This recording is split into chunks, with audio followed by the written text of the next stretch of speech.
Fungos.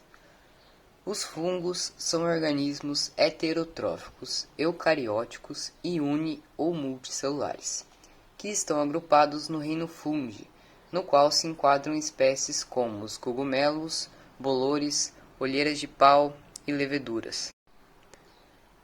Apesar de sua forma séssil e sua aparência com algumas plantas, esses seres diferenciam-se bastante no reino vegetal. Todos os fungos são heterotróficos, ou seja, não são capazes de produzir o seu próprio alimento, nutrindo-se por absorção. Além de heterotróficos, os fungos são seres eucarióticos e podem ser unicelulares, como no caso das leveduras, ou multicelulares, como os cogumelos. Esses últimos formam filamentos, que recebem a denominação de hifas. O conjunto de hifas forma um micélio, que pode crescer até 1 quilômetro em 24 horas. Em algumas espécies, as hifas podem formar estruturas especiais, chamadas de corpos de frutificação. Esses corpos podem ser vistos nos cogumelos e nas olheiras de pau, por exemplo. As hifas podem ser cenocíticas ou septadas. As hifas cenocíticas são filamentos contínuos repletos de material citoplasmático e com uma porção de núcleos. As hifas septadas, como o próprio nome sugere, possuem septos que formam compartimentos que contêm 2 núcleos. Na reprodução dos fungos ocorre a participação de 2 linhagens compatíveis de fungos. Reprodução assexuada é a estrutura formada de esporos depois da germinação e assim o micélio. Reprodução sexuada consiste com um estágio de cariótico, cariograma, diploide, meiose, estrutura formada de esporos, micélio e a plasmogamia. A formação da parede celular começa com as glicoproteínas, os polissacarídeos, a glicanas e a quitina. Por último, a membrana plasmática que vem com ergosterol. As micorrizas são a associação entre fungos e raízes. Os fungos ajudam as plantas na absorção de nutrientes do solo e da água. Em troca, a planta fornece os carboidratos e vitaminas, que são essenciais para o crescimento. A classificação dos fungos: Basidiomycota, Ascomycota, Glomeromycota, Zygomycota, Clitridomycota e Animalia, sendo elas para nutrição, reserva, reprodução, parede celular e organização do corpo. Fungos e a produção de alimento. Eles participam na produção de pães e de bebidas alcoólicas, além de terem uma pequena participação na produção de alguns queijos, como o queijo gorgonzola, o camembert e o roquefort. No caso dos pães, o fungo ajuda como se fosse um fermento, e o fungo também ajuda na fabricação de remédios e na decomposição de restos de plantas e animais.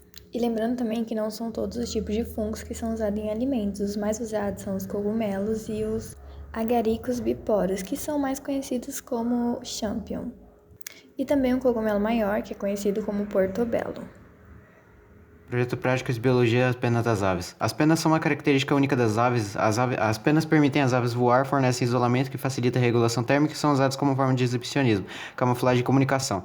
A distribuição e aparência do conjunto das penas no corpo é denominada plumagem e é uma das principais características que permite identificar a espécie da ave. A cor das penas tem origem em pigmentos ou na estrutura das aves. E aqui temos uma foto de uma pena em um microscópio caseiro, feito em casa, e também uma pena de um pássaro agapornis.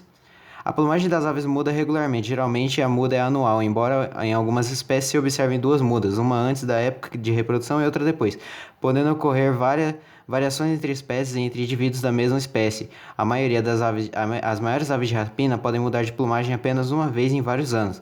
As características da muda variam entre as espécies.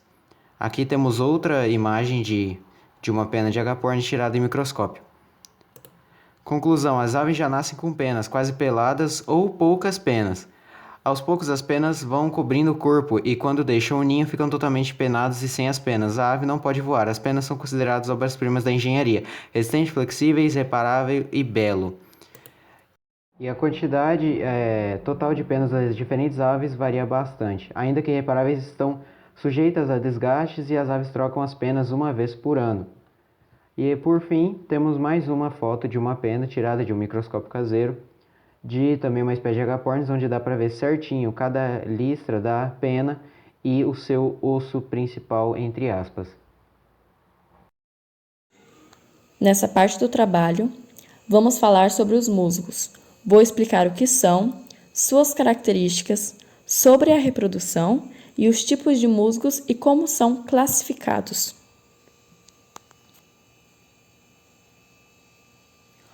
O que são? Os musgos constituem a maior parte das plantas briófitas. São plantas de pequeno porte e de estrutura simples. Eles não apresentam vasos, condutores, flores e sementes. Os musgos podem ser encontrados em quase todas as partes do mundo, até mesmo nas regiões congeladas. Características: os musgos vivem em ambientes úmidos e sombreados. O corpo do musgo é composto por 3 partes. Os rizóides fixam a planta ao substrato e absorvem a água e sais minerais. O caulode consiste em uma pequena haste de onde partem os filóides, e os filóides são as estruturas responsáveis pela fotossíntese. Sobre a reprodução: essas plantas se reproduzem por esporos e não sementes. Quando há água suficiente, os esterozoides nadam até a planta feminina. Dentro do arquegônio, um anterozoide fecunda a osfera. O zigoto formado desenvolve dentro da cápsula no topo da haste, que se rompe e liberando os esporos no ar. O processo começa novamente. Tipos de musgos. Os musgos podem ser classificados em 3 classes. Musgos de turfeira. Diferenciam-se dos demais musgos por seus filóides. Eles apresentam grande capacidade de absorção de água. Musgos de granito. Recebem esse nome porque habitam regiões montanhosas. Musgos verdadeiros é a classe mais diversa e abundante.